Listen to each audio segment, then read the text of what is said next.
Berikutnya mubtilatut tayammumi, ya. Mubtilatut tayammumi, hal-hal yang membatalkan tayamum, ya. Hal-hal yang dapat membatalkan tayamum. Mubtilatut tayammumi katsiratun. Hal-hal yang dapat membatalkan tayamum itu ada banyak. Ya, kembali lagi dengan lafaz yang sama. Ya, jadi banyak sekali yang dapat membatalkan tayamum. Yang disebutkan di sini hanya beberapa di antaranya saja, gitu ya. Apa itu di antaranya? Minha di antaranya adalah al hadas, ya, hadas. Nah, kalau dalam kitab lain itu biasanya dilafadzkan ma abtalal wudu'a. Jadi yang membatalkan tayamum adalah yang membatalkan wudu. Ini segala yang membatalkan wudu secara otomatis kalau terjadi pada orang yang setelah melakukan tayamum, dia juga membatalkan tayamumnya. Contoh, misalkan ada orang sudah wudu, lalu misalkan buang air kecil, buang air besar, atau tidur, ya, batal wudunya, batal. Nah, kalau orang setelah tayamum tidur, atau setelah tayamum itu buang air kecil, buang air besar, maka juga otomatis batal. Yang membatalkan wudu kan 4, ya. Al-kharij min ahadis sabilain, keluarnya sesuatu dari 2 jalan, illal mani, kecuali mani. Yang kedua zawalul aqli, hilang akal dengan 4 cara. Ada irma, ada sukar, ya, ada pingsan, ada gila, lalu kemudian ada mabuk, ya, ada junun, gila, dan ada naum.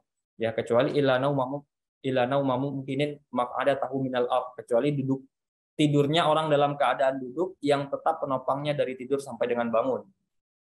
Yang ketiga adalah lamsul ajnabi, ya, bersentuhan kulit dengan kulit antara lawan jenis yang bukan mahram, keduanya sudah sama-sama dewasa, gitu, ya, itu membatalkan wudu. Yang keempat adalah masu kubulil adami, ya, atau masu farjil adami, menyentuh kemaluan anak Adam, ya, artinya menyentuh kemaluan dapat membatalkan wudu. Nah, 4 hal ini dilakukan kan seseorang berhadas kecil nanti namanya, artinya batal wudunya. Ketika dilakukan juga setelah tayamum pun batal tayamumnya. Jadi gampangnya hafal yang membatalkan wudu sekaligus memahami apa yang membatalkan tayamum. Itu yang satu. Ya. Yang kedua, wariddatu, ya, murtad. Nah, ini menarik, ya. Jadi murtad itu membatalkan tayamum, tapi nggak ada di wudu. Artinya misalkan seperti ini. Ada orang setelah wudu, selesai wudu nih, ya. Murtad dia, misalkan. Kemudian masuk Islam, dia mau sholat dan wudhu yang tadi masih ada sebelum dia murtad, langsung sholat sah sholat, nggak perlu ulang wudhunya, karena murtad tidak membatalkan wudhu. Tapi kalau seandainya dia tayamum, setelah itu dia murtad, masuk Islam lagi, belum batal tayamumnya tadi, dia nggak bisa langsung sholat, ulang lagi tayamumnya, karena tayamum batal dengan murtad. Jadi murtad membatalkan tayamum, tapi tidak membatalkan wudhu. Ya, jadi cobalah kalau mau. Ya, jadi misalkan wudu, murtad, masuk Islam lagi, belum berhadas, dalam arti belum batal wudunya yang tadi sebelum murtad, itu wudunya masih dianggap ada. Ya, jadi bahkan yang lebih ekstrim lagi, orang lagi wudu murtad, jadi basuh muka, tangan, murtad dia setelah itu. Ya, setelah itu masuk Islam lagi dia. Ya, masuk Islam lagi, itu masih ada sisa airnya tadi. Apakah dia ulang dari awal atau lanjutkan? Jawabannya lanjutkan, karena dia belum batal wudunya. Artinya ketika dia basuh muka dan tangan selesai, murtad dia, kemudian masuk Islam lagi, dia lanjutkan wudunya, langsung aja usap kepala dan kaki selesai, tapi niatnya harus diperbarui.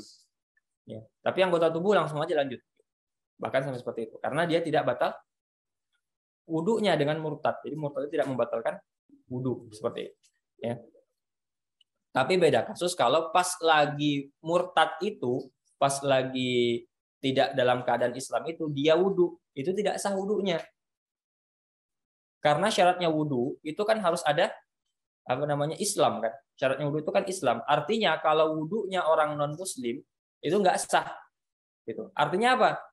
Kenapa tadi yang pertama masih sah? Karena dia wudu dalam keadaan Muslim kan awalnya. Kemudian dia murtad, tapi dia memulai dalam keadaan Muslim. Beda kasusnya kalau dia pas murtad, pas dia non-muslim, dia wudhu, maka dia nggak sah meskipun sempurna. Karena ketika dia berniat, dia tidak dalam keadaan muslim. Dia harus dalam keadaan muslim ketika berniat itu. Seperti itu. Ya. Berikutnya, watawahumul ma'i kharijas salati. Dugaan ada air, jadi waham, istilahnya waham itu 25%. Kalau 50% itu syak, Kalau 75% itu namanya dhon. Ya. 25% saja itu dapat membatalkan tayamum. Jadi ketika kharijah shalah, ya, ingat catatannya adalah di luar sholat. Jadi kalau di luar sholat, ya di luar sholat, kemudian kita menduga ada air, jadi misalkan kita tayamum, setelah itu kita nggak langsung sholat. Setelah selesai tayamum, ada sesuatu yang memberitahu atau membuat kita tahu ada air nih. Saat itu batal tayamumnya, cari air. Karena kan pada hakikatnya kan harus cari air. Ya, kita sudah bahas mengenai masalah mencari air, maka ketika itu dia batal tayamumnya cari air. Contohnya seperti apa? Contoh, kita melihat fata morgana misalkan. Jadi setelah kita di padang pasir nih, tayamum selesai, pas selesai tayamum berdiri, kok ngelihat ada air, menduga ada air. Nah itu harus dia kejar ke sana air itu. Batal wudunya, tayamumnya sudah batal. Atau misalkan pas kita lagi lagi selesai tayamum itu tiba-tiba ada orang yang bawa-bawa air gitu. Wah, ini dari mana dapat air? Berarti kan ada air, ada dugaan air. Maka ketika itu dia harus langsung mencari air itu, batal tayamumnya. Ingat catatannya adalah kharijah as-shalah. Lalu kemudian bagaimana kalau dugaan ada air itu ada saat kita lagi sholat? Jadi pas kita lagi sholat tiba-tiba ada orang bawa-bawa air atau ada teriak air, ketemu air, kita lagi sholat nih, ya takbir, tiba-tiba ada orang berteriak seperti itu. Nah, kalau seandainya dalam kondisi semacam itu, dalam keadaan sholat dia, tawahum itu kan belum yakin ya. Jadi masih ada dugaan saja. Ketika dalam keadaan sholat maka tidak batal tayamumnya. Kalau dalam sholat, ya. Jadi kalau misalkan sebelum sholat tayamum, lalu kita belum sholat, lalu menduga ada air dengan berbagai macam caranya, batal tayamumnya. Tapi kalau kita sudah kadung sholat dan menduga adanya air, ya menduga belum melihat, ya menduga, maka saat itu tidak batal sholatnya seperti itu. Ya. Dengan catatan bahwasanya tidak ada yang menghalangi dia untuk mencari atau mendapatkan air itu. Artinya begini, misalkan ada orang yang tayamum, selesai tayamum, kemudian dia menduga ada air. Dia kan batal tayamumnya kan. Tapi ternyata kalau mau mencari air itu, dia menjadi sulit dalam arti ada yang menghalangi dirinya dengan air itu. Ini kita berada di sini, dugaan air itu berada di sekian kilometer dari jarak situ. Kalau kita ke sana nanti ketemu sama misalkan binatang buas, kita nanti bisa diterkam, ada macan misalkan di sana. Ada tiba-tiba ada macan aja gitu. Nah, saat itu berarti kan ada yang menghalangi kita untuk sampai kepada air, maka saat itu tidak batal. Jadi syaratnya yang nomor 3 ini juga adalah ketika tidak ada yang menghalangi seperti itu, ya. Atau misalkan dugaan ketemu air lalu kemudian air itu harus digunakan untuk sesuatu selain toharoh, ya misalkan memberi minum kemarin ya dan lain sebagainya, maka ketika itu dia tidak batal tayamumnya seperti itu, ya. Lalu berikutnya yang keempat, wal ilmu biwujudil ma'i, ya. Jadi kalau tawahum itu tadi kan 25%, kalau ilmu itu 100% mengetahui adanya air. Nah, bagaimana caranya 100%? Makanya ditafsirkan oleh guru kami itu di Syekh Mustafa Abdul Nabi itu, ilmu biwujudil ma itu maksudnya ru'yatul ma, melihat air. Kalau tawahum itu baru menduga, tapi dia belum melihat. Tapi kalau al ilmu biwujudil ma, mengetahui adanya air itu biru'yatihi, ya, dengan melihat air itu. Jadi kalau melihat air nih, ada air nggak? Dari mana antum yakin? Berapa persen keyakinan antum ada air? 100%. Kenapa? Karena ngelihat gitu. Nih, dalam misalkan meja ini, dalam laci ini ada air loh. Berapa persen keyakinan ada air? Ya nggak tahu gitu kan, bisa jadi oh iya kah 50%, 75%, karena nggak ngelihat. Nah, itu bedanya yang nomor 3 dengan nomor 4 ini. Nah, kita bisa menjadi ilmu, ya al ilmu bihi, karena kita melihatnya. Karena itu yang nomor 4 ini maksudnya adalah al ilmu biwujudil ma, seperti itu, ya. Al ilmu biwujudil ma. Nah, ketika kita melihat air, maka secara otomatis batal tayamumnya, seperti itu, ya. Batal tayamum.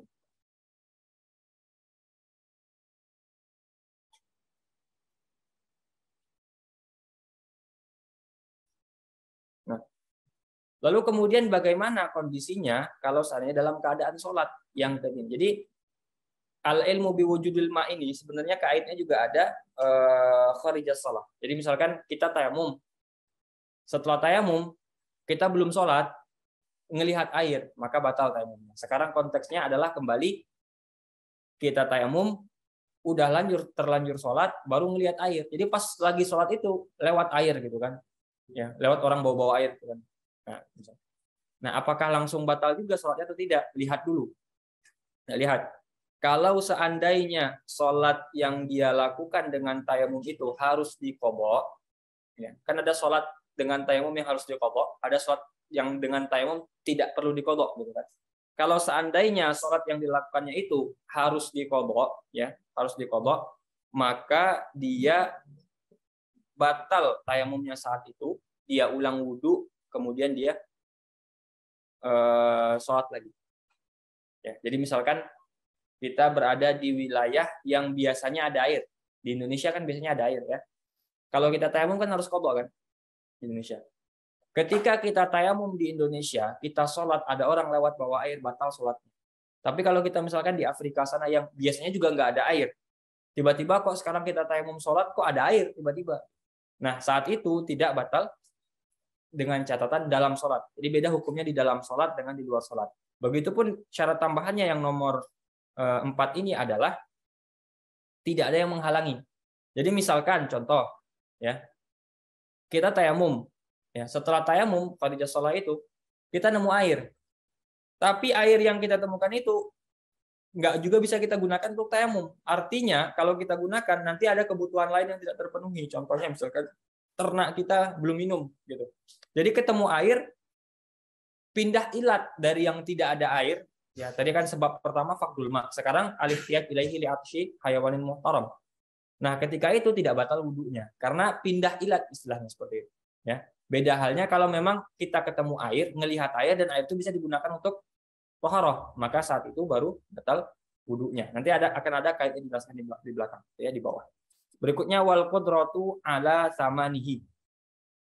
Ketika sudah mampu untuk membayar harganya. Nah, ini konteksnya adalah seseorang itu tidak bisa wudu atau mandi karena air terbatas. Adapun air saat itu dijual oleh orang lain di harga yang tidak normal. Jadi air cuma ada ini nih satu nih. Mau nggak beli air ini? Nggak ada air lain selain air ini. 1 miliar.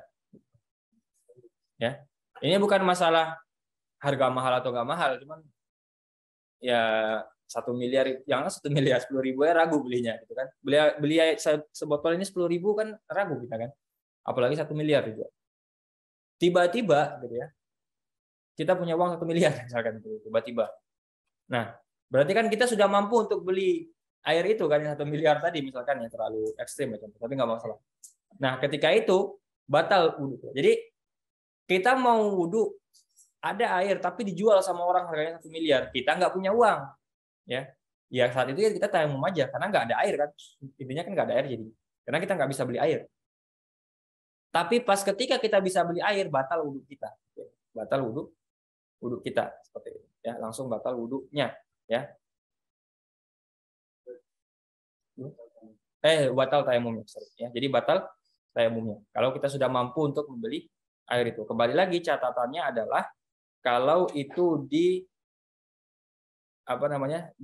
luar sholat. Kalau di dalam sholat nanti dengan pembagian sebagaimana tadi yang telah kita bahas. Sholatnya itu apakah sholat yang harus diqadha atau tidak, itu nanti pembagiannya sama dengan yang pembahasan sebelumnya. Oke, berikutnya yang terakhir dari yang membatalkan tayamum adalah wazawalul illatil mubihati, hilangnya illat atau sebab yang membolehkan tayamum. Jadi ini kembali ke pasal awal. Pasal awal kan apa yang membolehkan tayamum? 1, 2, 3 sekian. Nah, ketika hilang ilat-ilat itu, maka kemudian dia langsung batal tayamumnya, ya. Kecuali atau bukan kecuali, lebih tepatnya konteks yang terakhir ini adalah ketika dia tayamum karena tidak ada air. Ya. Kenapa tayamum? Apa sebabnya? Faqdul ma. Ketika ada air ya batal tayamumnya. Ya. Tapi kalau misalkan, ya, atau mungkin contoh lain juga bisa sih sebenarnya, tidak ada pengecualian. Ya. Misalkan kenapa tayamum? Karena sakit. Terus ketika sehat batal tayamumnya. Ya. Atau misalkan karena kebutuhan untuk memberi air itu kepada sesuatu yang muhtaram. Nah, tiba-tiba air jadi banyak, secara otomatis batal tayamumnya. Seperti itu. Jadi kalau hilang ilat penyebab dia membolehkan tayamum, maka secara otomatis batal juga tayamumnya. Gitu ya, dengan perincian yang sama ya. Makanya di akhir dijelaskan di sini illa fi sholati saqitati bihi fi salasil akhirah. Ya.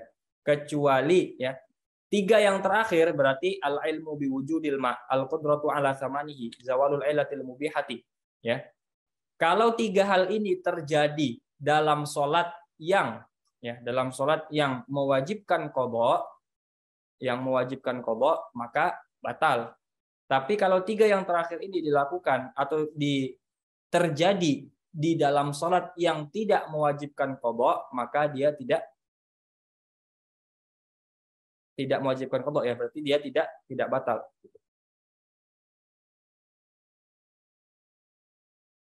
Ya, 3 yang terakhir. Wa haitsu la haila fil arba'il akhirah. Nah, yang 4 yang terakhir berarti dari tawahumul ma, al ilmu biwujudil ma, al qudratu ala samanihi wa zawalul illah. Dia itu dapat membatalkan tayamum apabila tidak ada yang menghalangi dia untuk sampai kepada air itu. Jadi kalau misalkan ada penghalang, contohkan misalkan kenapa tayamum? Faqdul ma. Tiba-tiba zawal illah, air tiba-tiba ada. Tapi pas kita mau pakai air itu, ternyata air itu dibutuhkan untuk yang lain. Nah, berarti kan ada hail. Nah, atau ada yang menghalangi, ada hewan buas yang berada di antara kita dengan air. Sehingga tidak bisa lagi digunakan. Ada air itu di mana? Air di kolam sana. Tapi di kolamnya ada buaya. Ya. Gimana mau wudhu di sana? Bagaimana caranya?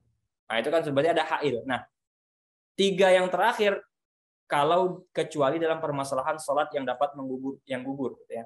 Tapi yang 4 yang terakhir itu tambah lagi syaratnya la haila ya, tidak sekira-kira tidak ada yang menghalangi dia untuk menggunakan air itu. Tapi kalau ada penghalang maka dia tidak batal tayamumnya, seperti itu ya.